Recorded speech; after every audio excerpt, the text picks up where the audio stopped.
करेले खा लेती हो? पुलाव या बिरयानी? ज्यादा मिर्च मसाले से कोई मसला तो नहीं? ऊपर खा लेती हो? दोपहर सुकून के चाहिए मुझे। I need privacy. और खान साहब वो होती क्या है? और तुझे कैसे पता वो होती है या होता है? बंदा भला उर्दू में ही मांग ले जो चीज मांगनी है। अब हमें अंग्रेजी कहाँ से आती है? वो कोई महंगी चीज ही ना मांग ली हो बाबा जी, उसे भी तो ख्याल करना चाहिए। रिक्शे में एक बार एक जोड़ा बैठा था, उन्होंने कहा भाई साहब हमें प्राइवेसी मिल सकती है। प्राइवेसी? मुझे पता ही नहीं था क्या है, मैंने कहा नहीं, फिर वो रिक्शे से ही उतर गए। अच्छा, मतलब रिक्शे की कोई चीज है। कोई लड़कियों वाली चीज तो नहीं चाहिए उससे? कहाँ से सोच आती है खुदा की कसम।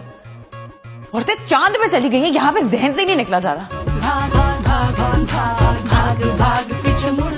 अब भाई प्राइवेसी प्राइवेसी